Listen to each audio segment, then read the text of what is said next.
आकाश मिश्रा, आप देख रहे हैं मेरा गांव मेरी धरोहर चैनल। इस वक्त हमारी मौजूदगी है भारतीय जनता पार्टी का यहाँ जनसभा हो रहा है झंझारपुर लोकसभा ललित कर्पूरी स्टेडियम, और ललित कर्पूरी स्टेडियम झंझारपुर में इस समय देख सकते हैं जन सैलाब।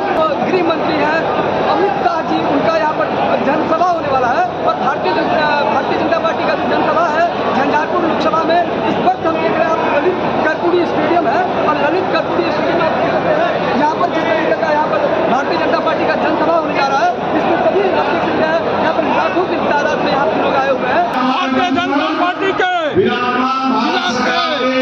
सीतामढ़ी, सहरसा, सुपौल, दरभंगा, मधुबनी, झंझारपुर के लोकसभा क्षेत्रों को जगाने के लिए भारतीय जनता पार्टी के गृह मंत्री एवं सहकारिता मंत्री श्री अमित शाह जी झंझारपुर के कर्पूरी स्टेडियम में 1 बजे में विशाल जनसभा को संबोधन करने आ रहे हैं।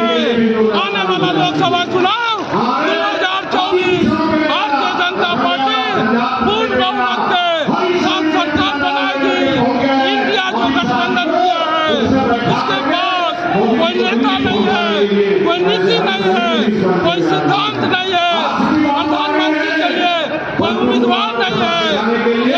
बिहार की जनता ने मान लिया है आने वाला लोकसभा चुनाव भारतीय जनता पार्टी पूर्ण बहुमत के साथ जीतेगी। अपार जनसभा को सुनने के लिए आए हुए इस विषय कुछ लोग कहते हैं बिहार में जंगल राज है, मंगल राज है, क्या कहना चाहते हैं? बिहार में नीतीश बाबू और भाजपा की सरकार में मंगल राज था, लेकिन जब से एनडीए ये लोग गठबंधन किए हैं तेजस्वी यादव के साथ, बिहार में अपराध बढ़ गया है। हत्या, लूट, डकैती, बलात्कार और लोग सुरक्षित नहीं है। बिहार की जनता इस पर भी सबक सिखाएगी। आने वाला विधानसभा चुनाव जो 2025 में होगा उसमें इंडिया गठबंधन को सबक सिखाएगी और भाजपा की सरकार बनेगी।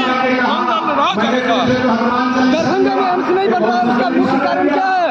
दरभंगा में एम्स नहीं बन रहा है तो आपको मालूम होना चाहिए भारत के माननीय प्रधानमंत्री श्री नरेंद्र मोदी जी ने एम्स के लिए घोषणा की थी, जमीन की थी, स्वीकृति हो गया था।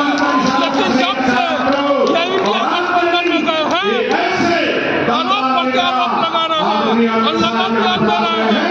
आज वहाँ पे एमएसयू के कार्यकर्ता धरना पर बैठे हैं, किसी बात को कोई चिंता नहीं है। आप नीतीश जी